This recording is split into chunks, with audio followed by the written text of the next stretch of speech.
अस्सलामुअलैकुम, मैं हूं आपका होस्ट उमर निसार मेडकास्ट के एक नई एपिसोड के साथ। आज हम एक बहुत ही बर्निंग इशू के बारे में बात करेंगे जो कि है बच्चे और उनका फ़ोन का इस्तेमाल।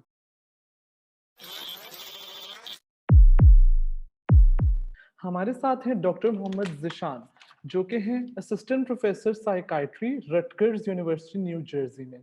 इसके अलावा इससे पहले ये क्लिनिकल फेलो रह चुके हैं बॉस्टन चिल्ड्रंस हॉस्पिटल पर और resident Mount Sinai Icahn school of medicine में। So let's welcome him. Welcome, sir. क्या हाल है? मैं ठीक हूँ सर, आपका क्या हाल है? अल्हम्दुलिल्लाह, अल्लाह का शुक्र है, ठीक-ठाक। सर सबसे पहले जो हर चीज़ के पॉजिटिव्स और नेगेटिव्स दोनों होते हैं, लेकिन इसके बारे में क्या आपका टेक है कि मतलब क्या पॉजिटिव इफेक्ट्स आ सकते हैं बच्चों की भी या फॉर दैट मैटर बड़ों की भी मेंटल हेल्थ पे फ़ोन यूसेज से रिलेटेड? हाँ, आजकल तो स्पेशली कोविड की वजह से जब सोशल डिस्टेंसिंग काफ़ी हुई है, तो और इंसान की एक ये नेचर है कि जब तक वो किसी से बात ना करे, किसी से कोई चीज़ शेयर ना करे, चाहे वो बच्चा हो या बड़ा हो, तो वो चीज़ें फिर अंदर रह जाती हैं। मतलब आपको कोई परेशानी हुई है, आपने कोई खबर सुनी है टीवी में या किसी आपके दोस्त के साथ कुछ हो गया है फैमिली में, और उस वक़्त अब सोशल डिस्टेंसिंग है, आप आ नहीं जा सकते, कहीं जा नहीं सकते। तो फ़ोन का या जो और सोशल मीडिया का वो ये है कि आप कम से कम नेटवर्क कर सकते हो दूसरे लोगों से। इसी तरह आजकल काफ़ी ज़्यादा सोशल मीडिया प्लेटफ़ॉर्म बने हुए हैं, ठीक है? उसमें सपोर्ट ग्रुप्स हैं, उसमें बाज़ लोगों के ने कॉलेज की बुनियाद पे वो अपने स्कूल बनाए हुए हैं, बाद में हाई स्कूल की उसके बेस पे ग्रुप बनाए हुए हैं। फिर काफ़ी ज़्यादा आजकल वर्चुअल टीचिंग, लर्निंग हो रही है। तो डेफ़िनिटली इसमें पर आता है कि जब बैलेंस जो है वो ख़राब होता है, कितना यूज़ करना चाहिए और कब यूज़ करना चाहिए। जी। सर जैसे कि आजकल देखते हैं कि पहले होता था कि बच्चों को सही टाइम पे यानी कि 10 टू 12 इयर्स की एज पर फ़ोन जो था उससे एक्सपोज़ करवाया जाता था और नॉर्मली पेरेंट्स के पास फ़ोन होता था। लेकिन आजकल अगर आप देखें तो parents to keep the children busy वो बच्चों को बहुत अर्लियर एज में यानी कि मोस्टली 2 टू 3 इयर्स के बच्चों के हाथों में भी फ़ोन होता है और वो उसको देखकर चुप होते हैं। तो आपका इस पर क्या टेक होगा? देखिए, इसमें डिपेंड करता है कि मैंने आपको बताया कि बाज़ दफ़ा ज़रूरत पड़ जाती है बच्चों को फ़ोन देने के लिए, मतलब अगर माँ-बाप दोनों काम कर रहे हैं, ठीक है? या माँ ने या खाना पकाना है या कुछ इस तरह करना है। तो अगर तो सिर्फ़ उसी वक़्त पे कि जब और कोई ऑप्शन नहीं है, मतलब मिसाल के तौर पर घर पे और कोई नहीं है, तो बजाए इसके कि बच्चा जो है ना कुछ चीज़ें तोड़े या जो है ना वो बाहर गली मोहल्ले में निकल जाए, चलो उस वक़्त के लिए तो ठीक है। लेकिन मसला वहाँ पर होता है कि जब पेरेंट्स खुद भी सारा हर टाइम फ़ोन पे लगे हुए होते हैं, ठीक है? और फिर बच्चे भी वही चीज़ देखते हैं, ठीक है? तो होता ये है कि हम अपने यूज़ पे तो वो कम नहीं करते, ठीक है? लेकिन बच्चे को डाँट-डपट के ज़रिए हम कम करना शुरू करते हैं, जो कि बच्चे को और चिड़चिड़ापन बना देता है और जो है वो उसमें गुस्से का एलिमेंट आ जाता है।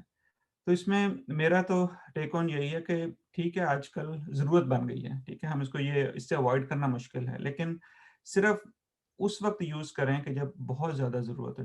जी। सर इससे फ़ोन की जो इंक्रीज़ यूसेज यानी कि अगर मैं अपने भी फ़ोन की यूसेज की बात करूँ तो नॉर्मल डेज़ में सबका 6 टू 8 आवर्स तो सबका ही फ़ोन यूसेज होता ही है। ख़ुसूसन बच्चों का लगा लें या जो टीनेज लोगों का लगा लें। तो अगर हम इसके साइकियाट्रिक पॉइंट ऑफ व्यू से बात करें कि मेंटल हेल्थ पे क्या इफ़ेक्ट्स आ रहे हैं, तो उसके बारे में क्या आप सर बताना चाहेंगे? देखो, अगर तो 6 घंटे का है या 8 घंटे का यूज़ है, ठीक है? अगर उससे आपकी जो सोशल जो लाइफ़ है वो इफ़ेक्ट हो रही है, ठीक है? जिससे मैंने आपको बताया ना कि आजकल टीनेजर्स हैं हमारे, फ़ोन एक ज़रूरत बन गई है, लेकिन एज़ लॉन्ग एज़ आपकी ये नींद पे असर नहीं हो रही, आपकी जो एक फ़िज़िकल एक्टिविटीज़ है उसके ऊपर असर नहीं हो रही, एज़ लॉन्ग एज़ आपकी जो वो सोशल जो माँ-बाप का या जो फ़ैमिली की एक जो गैदरिंग्स हैं, उनके ऊपर इफ़ेक्ट नहीं हो रहा, तो फिर इतना मसला नहीं है। लेकिन हम जो देख रहे हैं वो ये है कि बहुत ज़्यादा इन तमाम रिश्तेदार आपस में मेल-जोल में, दोस्तों से दूरी में, फ़िज़िकल एक्टिविटीज़ में, नींद पे, ये सारी चीज़ों पे ये मीडिया और ये फ़ोन यूज़ काफ़ी ज़्यादा इफ़ेक्ट कर रहा है। अच्छा सर, अब मैं उस टाइम की, यानी कि हमारे भी कई दफ़ा हम लोग डिनर्स पे जाते हैं फैमिली पे, और उसमें सब अपने-अपने फ़ोन्स पे लगे हुए होते हैं, एंड और बात भी फ़ोन्स की हो रही है, तो तुम्हारे पास कौन-सा फ़ोन है? मैंने फ़ेसबुक पे ये देखा। उसके रिगार्डिंग यानी सोशल जो हमारा स्ट्रक्चर है और जो फैमिली हमारा है स्ट्रक्चर पाकिस्तान में, या पाकिस्तानी फैमिलीज़ इन अब्रॉड भी, तो उस पर क्या इफ़ेक्ट आ रहा है इसका? बिल्कुल दूरी पैदा हो रही है, ठीक है। बच्चे जो हैं वो फ़ोन को अपना ज़्यादा फ्रेंड समझते हैं as compared to parents. They feel more comfortable sharing things on social media rather than with their parents. तो उससे वो जो एक मतलब जो एक होता था कि बच्चे अपने पेरेंट्स से डिस्कस करते थे या पेरेंट्स अपना मतलब बता रहे होते थे कि यार आज हमारे साथ ये हो रहा है या इसको ऐसे नहीं ऐसे कर लो। तो वो हर बंदा जो है बड़े भी अपने फ़ोन पे लगे हों, अपने दोस्तों से वो अपने सोशल मीडिया पे अपडेट्स डालने पे लगे हुए हैं, बच्चे अपने उस पे लगे हुए हैं। तो वो एक बहुत ज़्यादा डिस्टेंसिंग आप बैठे भी इकट्ठे हो, लेकिन आप समझ नहीं पा रहे हो एक-दूसरे को। हर बच्चा हर यही समझता है, बच्चा ये समझता है कि पेरेंट्स जो हैं, उनको मेरी समझ नहीं है बिकॉज़ दे डोंट नो कि मैं कौन से सोशल मीडिया क्या यूज़ कर रहा हूँ। पेरेंट्स को ये लगता है कि no matter how hard we try, बच्चे हमारी बात नहीं सुनते। तो अक्सर ये भी देखा गया है कि बस फिर जो है ना वो पेरेंट्स कहते हैं चलो कम से कम ये है कि खाने की टेबल पे कम से कम वो खा तो रहा है, कम से कम वो जो है ना आराम से बैठा तो हुआ है। देन आजकल ये हमारी वो मतलब नॉर्म बन गई है कि ठीक है फ़ोन यूज़ कर रहा है लेकिन एटलीस्ट खा तो रहा है। तो वो जो सोशल वो जो एक फैमिली स्ट्रक्चर वो जो रिलेशनशिप जो बनना था, जो बॉन्डिंग बननी थी, वो डेफ़िनिटली इससे अफ़ेक्ट हो रही है। Sir, what is the accurate age के बच्चे सोशल मीडिया पर आएँ और हैंडल कर सकें? और आपका इस पर सोशल मीडिया पर बच्चों का आने पर क्या टेक होगा? देखिए, इसमें जो सबसे अहम चीज़ है वो पेरेंट की मॉनिटरिंग है, ठीक है? और आजकल क्योंकि सोशल हुँ। मीडिया इतना ज़्यादा हो गया है और क्योंकि अब आईफ़ोन और ये चीज़ें इतनी ज़्यादा एडवांस हो गई हैं कि इट्स हार्ड फॉर पेरेंट्स के वो मॉनिटर करें कि बच्चा क्या देख रहा है। आई थिंक जो इसमें सबसे अहम चीज़ जो मुझे लगती है वो ये है कि माँ-बाप और बच्चों का या बहन-भाई और बच्चों का ताल्लुक जो है ना वो इतना स्ट्रॉन्ग नहीं हो पा रहा इस सोशल मीडिया की वजह से कि जिसकी वजह से अब टाइम इतना ज़्यादा वो अलग से स्पेंड कर रहे हैं, तो वो रिलेशनशिप नहीं बन पा रहा। तो उसकी वजह से जो वो एक मॉनिटरिंग होनी चाहिए, ठीक है? जो पेरेंट्स को अपने बच्चों पे या उनके सोशल मीडिया यूज़ पे, वो नहीं हो पा रही। तो इसमें जो मेरा ये ख़्याल है कि आपको पेरेंट्स को ये मतलब ये रियलाइज़ करना चाहिए कि जो फ़ोन का यूज़ है, सोशल मीडिया यूज़ है, ये ज़रूरी है, लेकिन अपने बच्चों को गाइड करना कितना ज़रूरी है, क्या ज़रूरी है, किस तरह की एक्टिविटी जिस तरह पेरेंट्स जो है वो दोस्तों को देखते हैं, कौन-कौन से दोस्त हैं, क्या-क्या एक्टिविटीज़ हैं, इसी तरह सोशल मीडिया की भी एक्टिविटीज़ को मॉनिटर करें और उसमें थोड़ा-सा भी जब पेरेंट्स को ये लगे कि कोई ऐसी और यहाँ पर तो मैंने ये भी देखा है कि रैंडमली पेरेंट्स चेक करते हैं, ठीक है? रैंडमली जो है ना वो उनसे ठीक है, आपके फेसबुक पे कौन से फ्रेंड्स हैं, किसको आप मैसेजेस कर रहे हो, ठीक है? तो रैंडमली वो चेक करते हैं। इसी तरह यूएस में काफ़ी ज़्यादा वो फ़िल्टर्स हैं, जो पेरेंट्स लगाते हैं। पाकिस्तान में मेबी इतना ज़्यादा वो चीज़ें ना हों, लेकिन रैंडमली चेक करना, रैंडमली देख लेना कि बच्चे किससे बात कर रहे हैं और दूसरा ये है कि सिर्फ़ ये नहीं कि आप ये देखें कि बच्चा जो है ना वो फ़ोन पे किससे बात कर रहा है, क्या कर रहा है, बल्कि सारे दिन में उसको देखें कि बच्चा थोड़ा उदास तो नहीं लग रहा, थोड़ा जो है वो इरिटेबल तो नहीं लग रहा, थोड़ा जो है वो दूर तो नहीं लग रहा या उसके आजकल जो है ना उसका खाना-पीना कम हुआ हुआ है, उसकी सोशल एक्टिविटीज़ कम हुई हैं।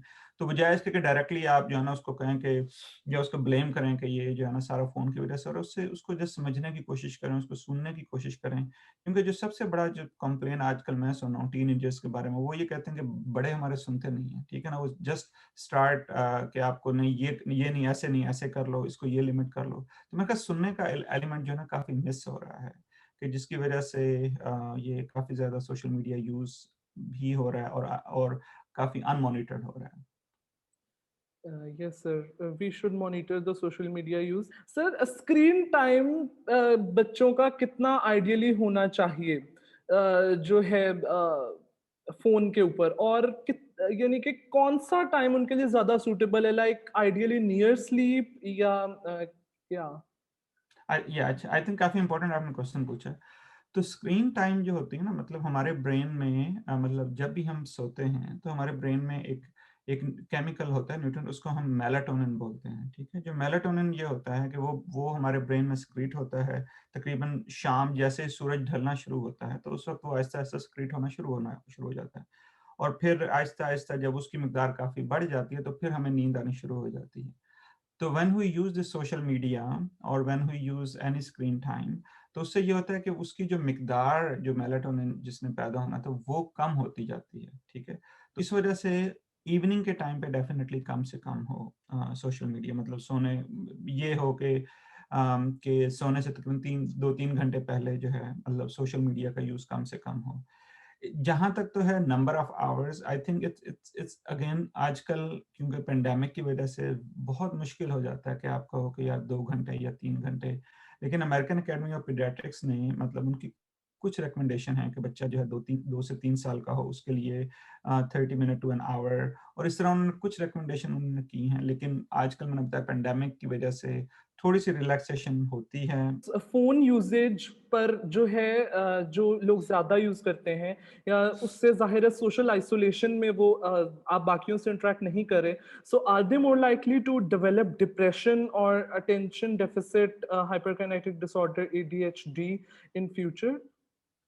देखें, इसमें ना ये यहाँ पर अगर तो आप ये पूछ रहे हैं कि सोशल मीडिया की वजह से कोई एडीएचडी डेवलप हो जाएगा, तो ऐसा नहीं है, ठीक है? हुँ, अक्सर हमने जो ये देखा गया है, मतलब मैंने हार्वर्ड से ट्रेनिंग की है, तो वहाँ पर हार्वर्ड में हमारे पास एक अलग से क्लिनिक था कि जिसमें हम सिर्फ़ उन बच्चों को देखते थे कि जो जो बहुत ज़्यादा सोशल मीडिया यूज़ करते हैं। तो हमने जो देखा है वो उल्टा देखा है। उल्टा का मतलब ये है कि जो बच्चे एडीएचडी के हैं, क्योंकि पाकिस्तान में चाइल्ड साइकियाट्रिस्ट कम है, ठीक है? और हुँ, साइकियाट्री की अवेयरनेस काफ़ी कम है। तो काफ़ी दफ़ा हमने ये देखा है कि बच्चे जिनको ऑलरेडी एडीएचडी होती है, डिप्रेशन होती है, एंग्ज़ायटी होती है, और they are more likely to use the social media as a platform rather than hmm. Other way around, कि कोई ये यूज़ करे और उसकी वज़ह से एडीएचडी हो। तो हम लोगों ने ये देखा कि जो बच्चे ऑलरेडी जिनको डिप्रेशन, एंग्ज़ायटी होती है, they are more likely to use social media more than the other kids who don't have those. Sir जो एक मैं रिसर्च आज पढ़ा था उसमें उन्होंने बताया हुआ था कि जो सबसे ज़्यादा बच्चे फ़ोन यूज़ करते हैं वो गेम्स के लिए यूज़ करते हैं और गेम्स आजकल they can be used in a positive way और उनका नेगेटिव इफेक्ट भी होता है। तो मैं गेम्स के बारे में आपसे डिस्कशन करना चाह रहा था कि जो आजकल काफ़ी टाइप्स की गेम्स हैं, तो हम उन पे अगर कुछ कैटेगरीज़ पे बात कर सकें कि कुछ तो होती हैं रोल प्लेइंग गेम्स जिस तरह जो बेसिकली जिसमें you go with the story, तो उस पर बच्चों की मेंटल हेल्थ पर क्या इफेक्ट हो सकता है and then one one by one we will go on to other categories too. हाँ, बिल्कुल, इसमें यार डिपेंड करता है बच्चे की एज क्या है, और जो बॉटम लाइन वो ये है कि देखें, गेम्स जैसे आप बोल रहे हो, इट कैन बी गुड, मतलब बच्चा सीखते हैं, बच्चे देखते हैं, ठीक है? डिपेंडिंग ऑन कंटेंट क्या है। तो अगर तो उसमें जिस तरह का आप बोल रहे हो कि यार इस तरह की गेम्स हैं कि जिसमें वो मतलब रोल प्लेइंग है, रोल मॉडलिंग है, और बच्चे जो है ना वो थोड़े से एंगेज सीखते हैं, तो इट मे बी गुड, लेकिन क्वेश्चन ये पैदा होता है कि कितनी देर तक वो गेम खेलते हैं, ठीक है? अगर दिन में बच्चा जो है 5-6 घंटे वो गेम खेल रहा है, ठीक है? तो then it may have more harm और साइड इफेक्ट्स देन बेनिफिट्स, ठीक है? आ जाता है, तो डिपेंड करता है कि नॉट ओनली कि कंटेंट क्या है, कितनी देर के लिए खेल रहा है, कब खेल रहा है, और उसकी जो बाकी एक्टिविटीज़ हैं, वो इससे अफेक्ट हो पा रही हैं कि नहीं हो पा रही हैं। अच्छा, सर बाकी एक बड़ी बच्चों की परसेंटेज वो खेलते हैं ऑनलाइन और एक्शन गेम्स जिस तरह जिसमें गन्स का यूज़ है, वॉयलेंस है और अब कुछ लोग इसमें आर्ग्यू करते हैं कि वो बच्चों को शार्पन करते हैं और ये और आप अगर एज लिमिट के हवाले से बता सकें और जिनकी एज लिमिट है भी और वो ओवर प्ले उन्हें करते हैं, तो उनमें क्या मेंटल हेल्थ पर उनकी पर इफेक्ट्स आ सकते हैं? देखो यार, there may be some sharpening, but there are better ways to sharpen your brain, ठीक है? Hmm, better ways there are, this is काफी इसमें कंट्रोवर्सीज हैं, ठीक है? इस टॉपिक में कि ये जो गेम्स हैं इसकी वजह से वायलेंट गेम है, उसकी वजह से बच्चा वायलेंट बन रहा है कि नहीं, ठीक है? उसकी वजह से तो कुछ स्टडी, कुछ हैं मे बी वो शो करें, कुछ हैं वो थोड़ी सी कंट्रोवर्सीज हैं। अगर तो हम रिसर्च की बात करते हैं, तो गेमिंग की वजह से जो जो ट्रिक्स या वो सीख रहे हैं उसके ऊपर तो बहुत कम रिसर्च है, और वो भी काफ़ी कंट्रोवर्शियल रिसर्च है, ठीक है? लेकिन there are lot of other ways, तो हमें पेरेंट्स को ये समझाना है, पेरेंट्स से बात और बच्चों को ये समझाना है कि देखो ठीक है, ये आपने कोई एक कुछ स्टडी पढ़ ली, but it has been affecting your sleep, जिस तरह मैंने बताया, आपके मूड, आपको अपनों से दूर कर रही है। आपको जो है ना वो जब आप उस गेम में इतना ज़्यादा होते हो कि आपको पता ही नहीं होता कि यार स्कूल का काम मिस हो रहा है, कितनी चीज़ें मिस हो रही हैं, देन वो जो आप थोड़े से ट्रिक्स सीख भी रहे हो, it may have more harm then benefits. Sir जो अगर अब वो वॉयलेंट गेम्स खेल रहे हैं या वॉयलेंट वीडियोस देख रहे हैं, एक्शन मतलब गेम्स खेल रहे हैं, तो वो फ्यूचर में ज्यादा वॉयलेंस मतलब वो खुद उसको लाइक करने को या डेवलप करने को मतलब प्रोन है या नहीं है? Again it's hard to predict, क्योंकि इफ अगर तो आप टीनेज की बात करें, ठीक है, तो टीनेजर्स में उनका ब्रेन इस वक्त उस स्टेज पे होता है कि जहां पर they want to have something very exciting, something very innovative, something कि जिसमें लॉट ऑफ जो है वो एक्शन एक्शन हो रहा हो, ठीक है। तो इस वक्त उनके ब्रेन की ये डेवलपमेंट उस स्टेज में होते हैं। लेकिन अक्सर औकात ये होता है कि जब ये बच्चे, डिपेंडिंग ऑन कि उनकी पेरेंटिंग कैसी है, डिपेंडिंग ऑन कि उनका सोशो इकोनॉमिक बैकग्राउंड कैसा है, डिपेंडिंग ऑन कि उनके अपने कितने सोशल जो है ना वो अच्छे रिलेशनशिप है अपने दोस्तों के साथ, और वो कितना अच्छा एकेडमिकली और बाकी चीज़ों को कर रहे हैं। तो अक्सर औकात मतलब जिन लोगों में अच्छा एक फैमिली कनेक्शन होता है, आपस का रिलेशनशिप अच्छा होता है, तो उनमें मे बी ये चीज़ें इतना ज़्यादा इफेक्ट ना करें, ठीक है। लेकिन अब जिन बच्चों को मैंने बताया कि already they may have undiagnosed ADHD, undiagnosed anxiety, undiagnosed depression, और फैमिली का स्ट्रक्चर ऐसा है कि जो है ना वो पेरेंट्स की स्टाइल पेरेंटिंग का ऐसा है कि बच्चे जो है वो ऐसा-ऐसा दूर होते जा रहे हैं।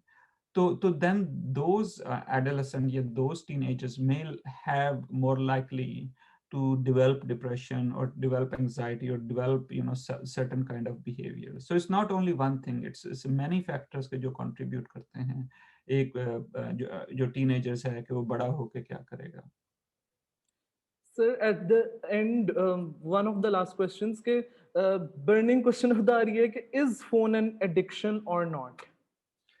आजकल काफी सो एडिक्शन जो है हम लोग यूएस में दो किस्म की रिसर्च हो रही है, ठीक है। एक रिसर्च ये हो रही है कि जो ये कहते हैं कि ये एडिक्शन है, ठीक है। तो उस बिल्कुल और दूसरा जो है वो ये कह रहे हैं कि ये इट्स ओवर यूज डिसऑर्डर है, ठीक है। मतलब लेकिन व्हाटएवर इट इज, ठीक है, अगर सो अगेन यूएस में एडिक्शन का लफ्ज काफी हम कम यूज करें बिकॉज इसकी बैड मतलब वो बैड परसेप्शन आती है। So what I would suggest is कि आप देखें ना, मैंने बताया टीनेजर्स हैं, बच्चे हैं, कॉलेज में हैं, अगर तो आपके सोशल मीडिया की वजह से आपका फैमिली वो इफेक्ट नहीं हो रहा, आपकी नींद इफेक्ट नहीं हो रही, आपका खाना पीना इफेक्ट नहीं हो रहा, ठीक है, और आपका होमवर्क इफेक्ट नहीं हो रहा, आपकी सोशल और वो एकेडमिक चीजें इफेक्ट नहीं हो रही, तो then even if you are using 5-6 hours, I don't call it as addiction or overuse disorder. Psychiatry या मेंटल हेल्थ में कोई भी चीज उसको हम डिसऑर्डर या उस एडिक्शन उस वक्त बोलते हैं कि जब उससे चीजें इफेक्ट, उससे जो आपकी सोशल लाइफ, एकेडमिक लाइफ, वो चीजें इफेक्ट होनी शुरू हो जाती हैं, ठीक है। तो अगर इससे वो चीजें इफेक्ट हो रही हैं जो कि काफी आजकल देखा गया, then it could be a similar kind of disorder के जहां पर अगर आप वो ले लें, गैजेट ले लें, तो बच्चा या बड़ा जो है वो बहुत एंग्री हो जाता है, बहुत इरिटेबल हो जाता है, तो it could lead to that kind of behaviour. लेकिन अगर आप मेंटेन कर रहे हैं बैलेंस को, तो then simply using 4-6 hour may not count as an addiction. So it's more like a overuse disorder rather than an addiction disorder. Sir, at the end, I will like to appreciate your effort towards your homeland while staying in the United States. Your initiative, Pakistani American Psychiatrist Association of North America. It is a great initiative और जैसे आप यहाँ रहकर Pakistani doctors की और पाकिस्तान में मुख्तलिफ initiatives run कर रहे हैं, we will like to appreciate that. आपका ये वीडियो देखने का शुक्रिया। आप हमें अपनी सजेशन से नीचे कमेंट बॉक्स में लिखकर या हमें ईमेल कर कर आगाह कर सकते हैं। इसके अलावा हमारे चैनल को लाइक करें, शेयर करें और सब्सक्राइब करें। और अगर आप किसी और मौजू पर वीडियो देखना चाहते हैं, तो उसका भी हमें नीचे कमेंट्स में लिखकर बता दें। शुक्रिया और खुदा हाफ़िज़।